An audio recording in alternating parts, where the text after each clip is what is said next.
Tonight, ousted Venezuelan leader Nicolas Maduro makes an appearance in a U.S. court.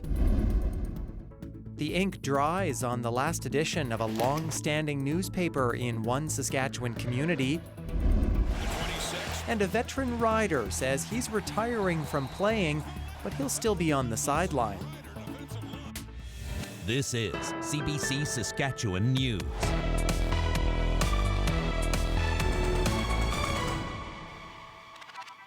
It is Monday, January 5th, and the CBC Saskatchewan News starts right now. I'm Ethan Williams. Thank you for joining us. Nicolas Maduro appeared in a New York courtroom on Monday, where the deposed Venezuelan leader pleaded not guilty to drug trafficking and other charges. He insisted he is innocent and described himself as a decent man. Katie Nicholson has our top story. Nicolas Maduro herded by DEA officers from a helicopter to a Manhattan court. Inside, the former Venezuelan leader pleaded not guilty to a 4-count indictment of drug trafficking and weapons charges. Maduro's lawyer, Barry Pollock, a leading trial lawyer, opted not to seek bail for now. It's been barely 48 hours since a stunning overnight U.S. military operation whisked Maduro and his wife away from their bed in Caracas to custody in New York. Maduro's number 2, Delcy Rodriguez, hastily sworn in as president, a continuation of the government the U.S. previously refused to accept as legitimate. The U.S. says there are no immediate plans for any elections. All of that, I think, is premature at this point. There's a lot of work to be done here. Today, Venezuela's National Assembly started a new session with a demand Maduro be released. Maduro's son took the floor. La patria está en buenas manos, papá. The country is in good hands, Dad, he said. But there remains much uncertainty about who will actually be calling the shots in Venezuela. Last night, the U.S. president doubled down on earlier assertions of U.S. control. We're in charge. Trump is pushing for U.S. oil companies to step in and redevelop Venezuela's oil industry, all as a hefty U.S. military presence remains in the region. In the UN, consternation. A letter from the Secretary General read on the floor. I am deeply concerned about the possible intensification, the instability in the country. As the U.S. ambassador defended the administration's actions. There is no war against Venezuela or its people. We are not occupying a country. This was a law enforcement operation. In Venezuela, hopes for a peaceful return to democracy. We've lived through suffering, he says. We've lived through everything. We're looking for peace in Venezuela. All as a wariness lingers in the uncertainty of what happens next. Katie Nicholson, CBC News, Washington. And in Regina, people gathered at City Hall Monday to condemn U.S. action in Venezuela. They called for international law and Venezuela's autonomy to be respected. And many say there needs to be stronger condemnation by Canadian officials. In a weekend statement, Prime Minister Mark Carney said Canada welcomes the opportunity for freedom and democracy following Maduro's removal. But those with roots in Latin America say the U.S. has a long history of military intervention in the region, and that Saturday's military operation is putting many on edge. Seeing what's happening in Venezuela and knowing that the U.S. often does not just stop there, that this is, if we allow this and do not speak out against it, that it's going to give the U.S. carte blanche to do that elsewhere in the hemisphere, elsewhere in Latin America, and that's a reality we cannot allow. De La O says it's important for all Canadians to call on their government to speak more forcefully against U.S. aggression and demand a return to rules-based respect for international law. And in the wake of the American incursion into Venezuela, Donald Trump is again threatening Greenland. He says the U.S. needs the Danish territory for national security purposes. Crystal Gumansing looks at European reaction to his comment. European leaders are speaking out in support of Greenland's sovereignty. U.S. President Donald Trump restated his desire to take control of the territory on Sunday. The timing is causing some to weigh his words carefully. He did just launch military action on Venezuela. Denmark's Prime Minister Mette Frederiksen told the country's public broadcaster the American president should be taken seriously when he says he wants Greenland. Trump told reporters on board Air Force One Sunday that America needs the self-governing territory that falls under the administration of Denmark for security reasons. I will say this about Greenland. We need Greenland from a national security situation. It's so strategic. Right now, Greenland is covered with Russian and Chinese ships all over the place. We need Greenland from the standpoint of national security. And Denmark is not going to be able to do it, I can tell you. Greenland is rich in natural resources and strategically located in the Arctic, along with Russia and China. They have been increasing military and commercial activities in the region. Denmark is a NATO member, and its prime minister said if the U.S. attacks another NATO country, then everything stops. UK Prime Minister Keir Starmer clearly put his support behind Denmark and Greenland, but chose his words carefully. Well, the future of Greenland is for Greenland and the Kingdom of Denmark, and for Greenland and the future of Denmark only. And Denmark is a very close ally of the UK, both in Europe and in NATO, and it's very important that we're clear about the principles applicable to here. Greenland and the Kingdom of Denmark must determine the future of Greenland and nobody else. Similar statements were made today by the spokesperson for the European Commission, as well as officials in France and Germany.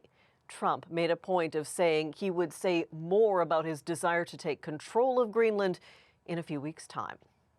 Crystal Gamansing, CBC News, London. Ukrainian President Volodymyr Zelensky has appointed Chrystia Freeland as his special advisor on economic development, a new role that means the longtime Liberal MP will step down, eventually triggering a by-election in a minority parliament. Zelensky announced Freeland's appointment Monday morning on social media, citing her experience. He also posted a photo of the two of them together in Kyiv earlier in the day. Freeland, who has Ukrainian ancestry, was also Canada's special representative for the reconstruction of Ukraine, but resigned from that position in a late afternoon announcement on social media, and also said she'll leave her seat in Parliament in the coming weeks. Freeland had previously announced plans to leave politics to start a new job in the UK in July. Conservatives say she should resign immediately. Back in this province, a new year means new rules if you're stopped by police in Saskatoon. Starting this month, you may be asked to provide a breath sample if you're pulled over, whether police think you're impaired or not. Ashwarya Duda has the details. Starting in January, if you're pulled over in Saskatoon for any reason, you will be asked to take a breathalyzer. Even if police don't think you're impaired, this isn't a new law. It was changed in the criminal code in 2018. But now, Saskatoon is joining Regina Police and the RCMP in making it mandatory. As long as we're at a lawful traffic stop and the instrument is on our possession, then we can read the mandatory alcohol screening demand, and then they're required to provide that sample of breath. A lawyer says the key change is that police no longer need reasonable suspicion before demanding a roadside breath test. Is this an erosion of charter rights? I would say it is, because it allows them to request a breath sample without any evidence that there was wrongdoing. He's seeing more people being charged with impaired driving, but says not all are resulting in convictions. Drivers should be aware of a few things. Police still need a traffic violation to pull someone over. That includes speeding, running a light, or missing a stop sign. The officer must indicate the reason for the stop, and the breathalyzer demand has to be made immediately. Refusing to comply can result in criminal charges. Ashwarya Duda, CBC News, Saskatoon. The Saskatchewan NDP wants the government to take action in the face of a pair of rate hike proposals. SaskPower has proposed a 3.9% rate hike both this year and next, the first of which would take effect next month. SGI is also proposing rate hikes of 3.75% for the next 2 years. NDP leader Carlyle says the rate hikes could cost families at least $1,000 more every year. I'm calling on them to convene an emergency legislative session starting immediately so that we can pass the Rent Control Act and to cut taxes on groceries and children's clothing, and to consider any other measures that might provide some relief The provincial government has already rejected the NDP's call for an emergency session, calling Beck unserious, and says it is working to address affordability in the province. Well, with January here, you are likely packing up the Christmas decorations and maybe even taking down the tree. And if you purchased a real tree and need a place to recycle it, there are some options in both Saskatoon and Regina. In Saskatoon, you can head to the Material Recovery Centre on Valley Road near the landfill. It is open from 8 a.m. to 4:45 p.m. daily. And in Regina, you can take your tree to the Yard Waste Depot on Fleet Street, just south of the landfill entrance. It is open from 9 a.m. to 4:30 p.m. daily. Both cities' programs run until January 31st. Stay with us. We have more news and a look at the forecast when we come back.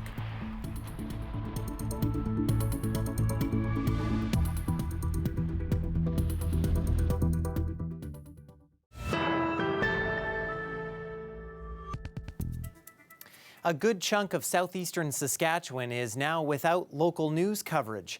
It comes after the closure of the Carlyle Observer. The weekly newspaper was a part of the community for nearly 90 years, and it's leaving many in the area wondering who will tell their stories. This article that I wrote was on Loretta Trinan. Stephanie Zuer kept every article she wrote for the Carlyle Observer over nearly 4 years. Now she's out of a job. The paper has closed because of declining ad revenue. You get your organizations like the Lions Club, the Optimist, the Girl Guides, town events. How are people going to get that news now? This was the last paper in this area. They're not going to get that anymore. Zuer would sometimes write up to 10 articles a week. Her very last was this one, announcing the paper's closure. Carlyle Mayor Jennifer Cedar says her community knew the Observer was struggling. There were fewer pages in the paper, and it had recently downsized its office space. But that hasn't made its closure easier to swallow. It was the kind of paper that you could write in what was happening and who was visiting and who won at cards that week. That was the type of paper it was, and there was a lot of feel-good articles, and it was a break from the regular larger newspapers. And the business community is feeling the loss too. At this Carlyle coffee shop, owner Michael Ellis says the Observer helped his business grow. Simply by being a presence with their local news stories, local interest things, and it gave us an opportunity as businesses to have a place to advertise what we have going on. But just because the Observer is closed doesn't mean it'll be forgotten. The paper has donated its archives to Carlyle's museum. Decades of town history in thousands of issues now live inside this trailer. I think it ties us to our past and gives us a feeling of where we've come from and how things have changed and how things used to be. It's something that fascinates me. And the area won't be completely without local news. Stephanie Zuer will soon have a job again as a reporter, this time for the World Spectator newspaper in Moosomin, covering the same area the Observer covered. Meaning she'll get to add more articles to her collection.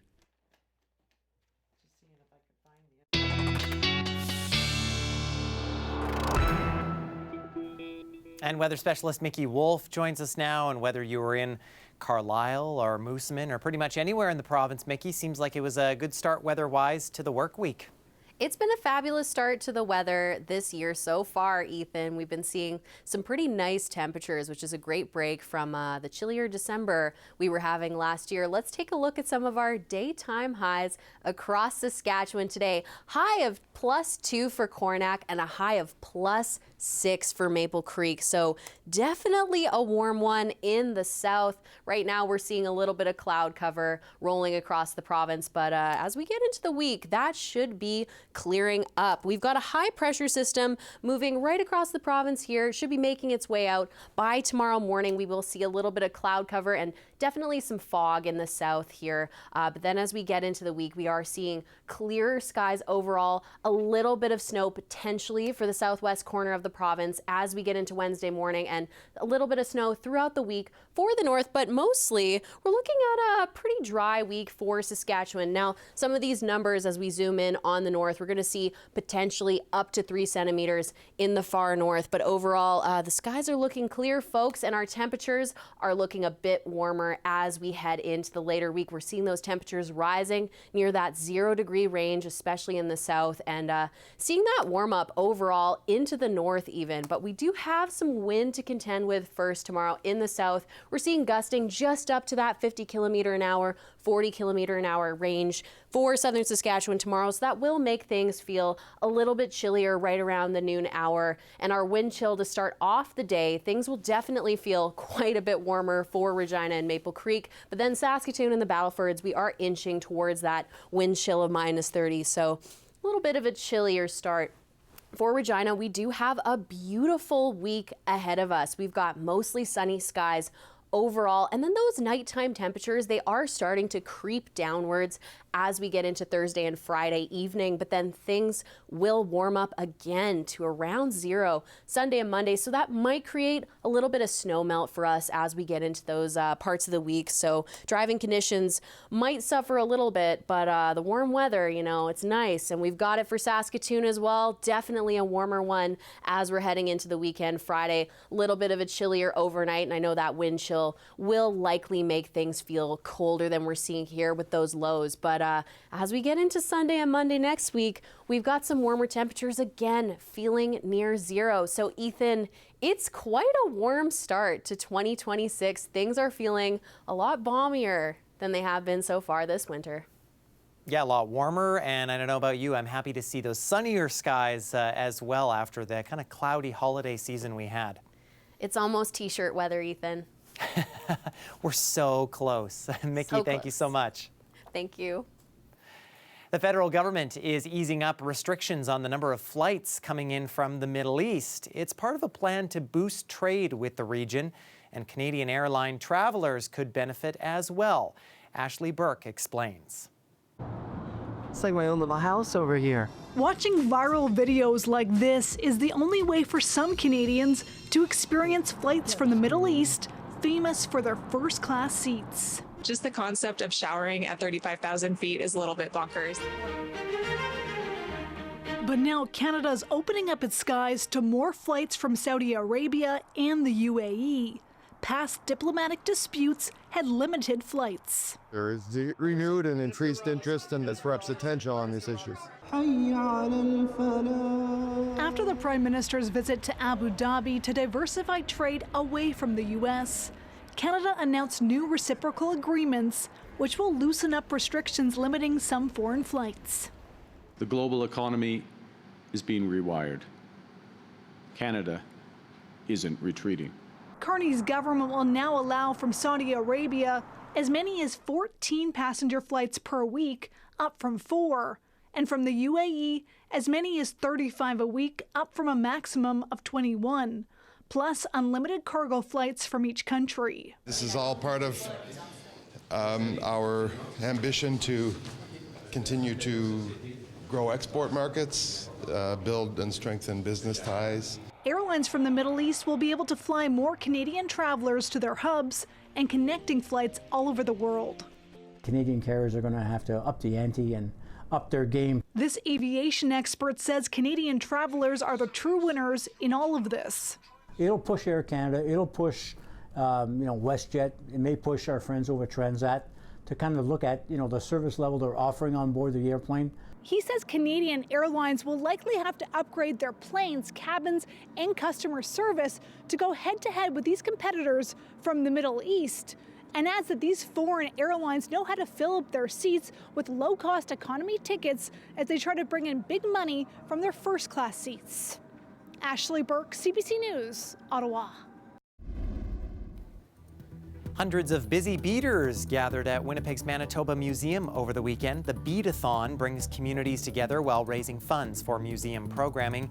Beaters of all skill levels were invited to join the fun. Participants bought a seat for the event, a beading kit if they needed one, and spent the day making everything from pin cushions to mitts. 15 beading buddies were also making the rounds to share their expertise and help people learn new skills. Organizers say interest in Indigenous beading is growing. Stay with us. We're back after the break.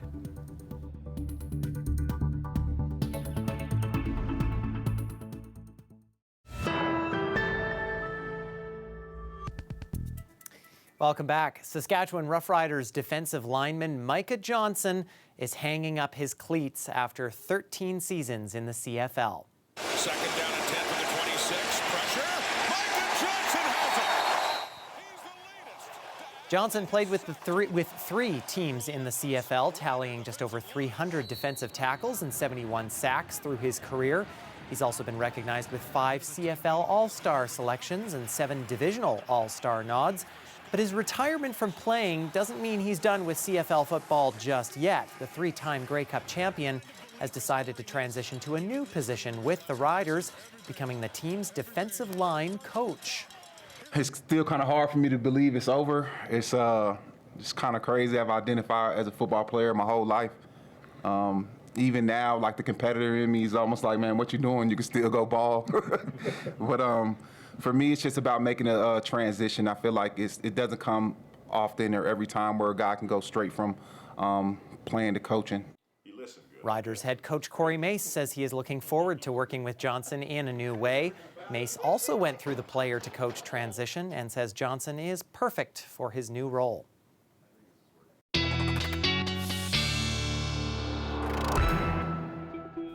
Micah Johnson goes from playing to coaching, and Mickey, I'm hoping we're not going to go from warmer to deep freeze anytime soon.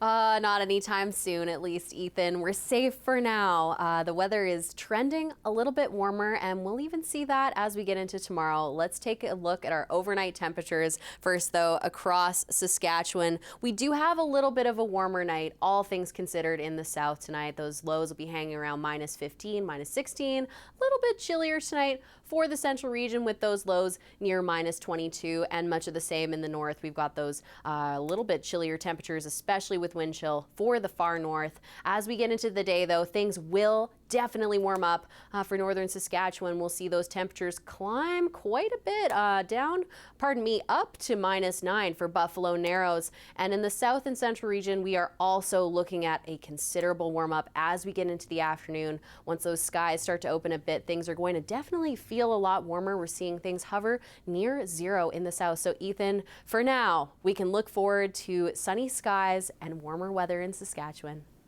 For now. Okay, we'll wait to see what comes our way. Thank you, Mickey. Thank you. And that is our news for this Monday. For more news anytime, you can head to cbc.ca/sask or our YouTube channel, or download the CBC News app. Thank you so much for watching.